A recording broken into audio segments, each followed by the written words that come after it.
사무엘상 26장 453쪽이죠. 10사람이 기브아에 와서 사울에게 말하여 이르되 다윗이 광야 앞 하길라 산에 숨지 아니하였나이까 하매 사울이 일어나 십광야에서 다윗을 찾으려고 이스라엘에서 택한 사람 3,000명과 함께 십광야로 내려가서 사울이 광야 앞 하길라 산길가에 진치니라. 다윗이 광야에 있더니 사울이 자기를 따라 광야로 들어옴을 알고 이에 다윗이 정탐꾼을 보내어 사울이 과연 이룬 줄 알고 다윗이 일어나 사울 진친 곳에 이르러 사울과 넬의 아들 군사령관 아브넬이 머무는 곳을 본즉 사울이 진영 가운데 누웠고 백성은 그를 둘러 진쳤더라. 이에 다윗이 햇사람 아히멜렉과 스루야의 아들 요압의 아우 아비새에게 물어 이르되 누가 나와 더불어 진영에 내려가서 사울에게 이르겠느냐 하니 아비새가 이르되 내가 함께 가겠나이다. 다윗과 아비새가 밤에 그 백성에게 나아가 본즉 사울이 진영 가운데 누워 자고 창은 머리 곁 땅에 꽂혀 있고 아브넬과 백성들은 그를 둘러 누웠는지라. 아비새가 다윗에게 이르되 하나님이 오늘 당신의 원수를 당신의 손에 넘기셨나이다. 그러므로 청하오니 내가 창으로 그를 찔러서 단번에 땅에 꽂게 하소서. 내가 그를 2번 찌를 것이 없으리이다 하니 다윗이 아비새에게 이르되 죽이지 말라. 누구든지 손을 들어 여호와의 기름 부음 받은 자를 치면 죄가 없겠느냐 하고 또 다윗이 또 이르되 여호와께서 살아계심을 두고 맹세하노니 여호와께서 그를 치시리니 혹은 죽을 날이 이르거나 또는 전장에 나가서 망하리라. 내가 손을 들어 여호와의 기름 부음 받은 자를 치는 것을 여호와께서 금하시나니 너는 그의 머리 곁에 있는 창과 물병만 가지고 가자 하고 다윗이 사울의 머리 곁에서 창과 물병을 가지고 떠나가되 아무도 보거나 눈치채지 못하고 깨어 있는 사람도 없었으니 이는 여호와께서 그들을 깊이 잠들게 하셨으므로 그들이 다 잠들어 있었기 때문이었더라. 이에 다윗이 건너편으로 가서 멀리 산꼭대기에 서니 거리가 멀더라. 다윗이 백성과 넬의 아들 아브넬을 대하여 외쳐 이르되 아브넬아 너는 대답하지 아니하느냐 하니 아브넬이 대답하여 이르되 왕을 부르는 너는 누구냐 하더라. 다윗이 아브넬에게 이르되 네가 용사가 아니냐? 이스라엘 가운데 너 같은 자가 누구냐? 그러한데 네가 어찌하여 내 주 왕을 보호하지 아니하느냐? 백성 가운데 한 사람이 내 주 왕을 죽이려고 들어갔었느니라. 네가 행한 이 일이 옳지 못하도다. 여호와께서 살아계심을 두고 맹세하노니 여호와의 기름 부음 받은 너희 주를 보호하지 아니하였으니 너희는 마땅히 죽을 자이니라. 이제 왕의 창과 왕의 머리 곁에 있던 물병이 어디 있나 보라 하니 사울이 다윗의 음성을 알아듣고 이르되 내 아들 다윗아 이것이 네 음성이냐 하는지라. 다윗이 이르되 내 주 왕이여 내 음성이니이다 하고 또 이르되 내 주는 어찌하여 주의 종을 쫓으시나이까? 내가 무엇을 하였으며 내 손에 무슨 악이 있나이까? 원하건대 내 주 왕은 이제 종의 말을 들으소서. 만일 왕을 충동시켜 나를 해하려 하는 이가 여호와시면 여호와께서는 제물을 받으시기를 원하나이다마는 만일 사람들이면 그들이 여호와 앞에 저주를 받으리니 이는 그들이 이르기를 너는 가서 다른 신들을 섬기라 하고 오늘 나를 쫓아내어 여호와의 기업에 참여하지 못하게 함이니이다. 그런즉 청하건대 여호와 앞에서 먼 이곳에서 이제 나의 피가 땅에 흐르지 말게 하옵소서. 이는 산에서 메추라기를 사냥하는 자와 같이 이스라엘 왕이 한 벼룩을 수색하러 나오셨음이니이다. 사울이 이르되 내가 범죄하였도다. 내 아들 다윗아 돌아오라. 네가 오늘 내 생명을 귀하게 여겼은즉 내가 다시는 너를 해하려 하지 아니하리라. 내가 어리석은 일을 하였으니 대단히 잘못되었도다 하는지라. 다윗이 대답하여 이르되 왕은 창을 벗어서 한 소년을 보내어 가져가게 하소서.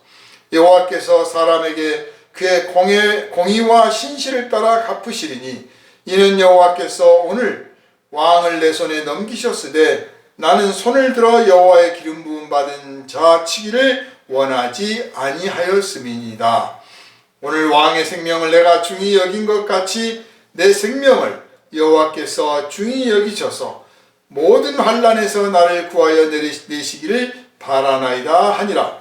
사울이 다윗에게 이르되 내 아들 다윗아 내게 복이 있을지로다. 네가 큰 일을 행하겠고 반드시 승리를 얻으리라 하니라. 다윗은 자기 길로 가고 사울은 자기 곳으로 돌아가니라. 아멘. 사람이 원수를 갚으려고 하면 그 일생 동안 원수를 갚으려고 거기에 매달리고 모든 인생의 기회를 그 원수 갚는 데 쓰려고 합니다.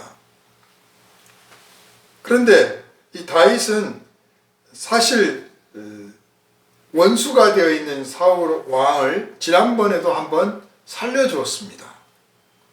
그때도 하나님의 기름 부음 받은 자를 내가 해칠 수 없다 하는 명분을 말했습니다. 그렇게 말하는 것은 그 명분 때문만은 아니겠죠. 그 마음속에 원수를 갚을 생각이 없는 것입니다. 왜 원수를 갚을 생각이 없느냐 하면 원수를 하나님께서 갚으시리라고 믿었기 때문입니다. 하나님이 내 원수를 갚아 주시니 내가 내 손에 피를 묻힐 필요가 없다 하는 거죠. 또한 동시에 내가 원수를 내 손으로 갚지 않음으로써 나도 누군가에게 원수 질 일이 있는데 살다 보면 원수 질 일이 있다는 거예요. 특히 이 다윗은 알다시피 블레셋 사람들과 싸웠습니다. 그러니까 블레셋 사람들 입장에서 보면 다윗은 블레셋의 원수이죠. 그랬을 때 그들이 나에게 원수를 갚으려고 하면 반드시 또 나도 그런 원수 갚음을 당할 수밖에 없는데 내가 내 원수를 내가 친히 갚지 아니하고 하나님께 맡김으로써 하나님께서도 누가 나의 원수가 되어서 나를 원수 삼아서 나에게 원수를 갚으려고 할 때 하나님께서 나를 보호해 주시고 지켜 주심으로써 하나님이 나에게 내리시는 벌을 받으면 받았지 사람에게 그런 심판을 받지 않겠다 하는 것입니다. 이후로도 다윗은 왕이 되어서도 마찬가지입니다만 모든 결정의 중심에 하나님을 두고 있고 모든 판단과 모든 심판을 하나님께 맡깁니다. 사람에게 심판을 받지 않고 하나님께 심판을 받으려고 합니다. 그래서 한편 너그러움과 한편 하나님을 의지함과 하나님은 한편 또 미래를 생각하는 이 복합된 마음으로 사울을 죽이지 않습니다. 참 이것이 자기 생명을 보존하는 지혜입니다. 지혜라는 건 뭐냐? 자기 생명을 다치지 않고 자기의 미래를 보장해 주는 것이 지혜이지 자기 생명 다치게 하고 자기 미래를 보장하지 못하게 만드는 것은 아무리 그럴듯할지라도 지혜가 될 수가 없습니다. 바로 눈앞에서 사울을 죽일 수 있었지만 여호와의 기름 부음 받은 자를 내가 해치지 않겠다 하고 살려주었습니다. 이것은 달리 표현한다면 용서하는 것이죠. 용서라고 하는 것은 상대방이 내가 잘못했다라고 했을 때 너 하는 걸 봐서 네가 용서 비는 모습을 보고 내가 용서를 해주마 라고 하는 용서는 사실 완전한 용서에 이르기가 시간이 많이 걸립니다. 그런데 먼저 용서를 하고 있는 거예요.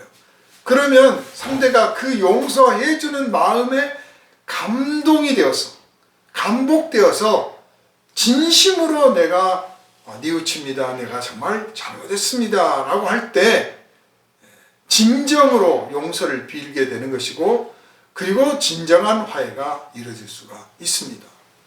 그래서 억울하고 분하고 화나고 정말 막대한 손해를 입었을지라도 내가 먼저 용서를 말하고 선언하고 내가 용서를 선포하면 진정한 화해가 이루어질 수 있고, 그럼으로써 그 다음에 오는 복, 아까 사울을 죽이지 않음으로써 자기가 누군가의 원수 갚음을 받지 않게 될 것을 하나님께 바라듯이 자기의 미래가, 하나님께서 그 미래를, 우리가 예상하지 않는 미래를 열어주신다 하는 것입니다.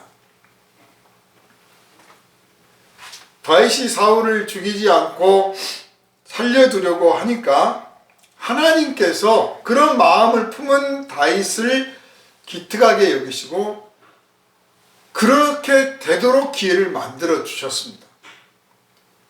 우리가 뜻을 먼저 정하면 하나님의 거룩하신 뜻, 하나님의 기뻐하신 뜻, 하나님께서 말씀하시는 그 온전하신 뜻을 우리가 따르기로 작정하고 결심하고 그런 계획을 품으면 하나님께서 그 일을 이루시도록 기회를 만들어 주십니다. 여건을 만들어 주시는 거죠.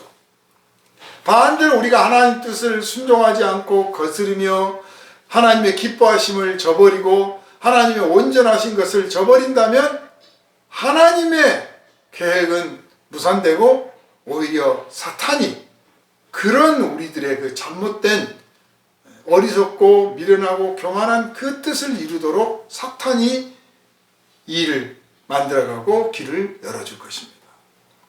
그래서 당장은 자기의 뜻이 이루어졌고 자기의 원수를 갚았고 자기의 분노를 쏟아부었으니 당장은 즐겁고 기쁠지 몰라도 원수 갚음이 서로 끊이지 아니할 뿐만 아니라 하나님이 예비하시는 그 다음의 복을 누리지 못하게 될 것입니다. 사울은 다윗이 왕이 될 거라고 걱정했습니다. 근데 다윗 자신을 왕이 되리라고 생각한 적은 없습니다. 그런데 이런 사울을 죽이지 않고 하나님의 기름 부음 받은 자를 용서해 주며 하나님께 그 처분을 맡기고 관용과 인자함을 보임으로써 하나님께서 다윗을 왕으로 삼으십니다. 만약에 역사에서 가정법은 없습니다만은 다윗이 사울을 죽였으면 어떻게 될까? 그래서도 왕이 되었을까? 그는 모르겠어요. 왕이 안 되었을 수도 있습니다. 어떻게 우리 왕을 죽였느냐 하고 그 주변에 있는 사람들에 의해서 죽임을 당했을 수도 있고, 서로 왕이 되었다고 할지라도 또 폭군이 되었을 수도 있습니다. 칼로 일어선 자는 칼로 망한 겁니다. 다윗은 그렇게 하지 않았습니다. 칼로 일어선 왕이 되지 않은 것이죠. 이런 다윗의 모습이 바로 하나님께서 말씀하시는 다윗의 왕국의 모습입니다. 예수 그리스도의 나라의 모습인 거죠. 우리들은 살면서 우리가 누군가에게 피해를 끼치기도 하고 또 누군가 우리에게 피해를 입히기도 합니다. 그것이 심하고 거기서 큰 상처를 입고 거기서 큰 모욕을 받고 거기서 큰 손실을 입게 되면 원수라고 여기게 될 수도 있습니다. 자, 이럴 때 우리가 원수를 갚으려고 매달릴 것이 아니고 또 정말 원수를 갚을 수 있는 기회가 왔을지라도 그 결과를 하나님께 맡기고 먼저 용서를 선언하고 내가 먼저 진노의 칼을 들지 않는 그 길을 선택함으로써 하나님께서 우리를 위하여 예비해 두신 더 큰 복, 더 큰 은혜의 길을 찾아 누리는 그런 성도들이 되시기를 주님의 이름으로 축원합니다. 기도합니다. 거룩하신 주님, 다윗은 사울을 죽일 수 있는 기회를 또 맞이하였지만 용서해 주고 살려 주었습니다.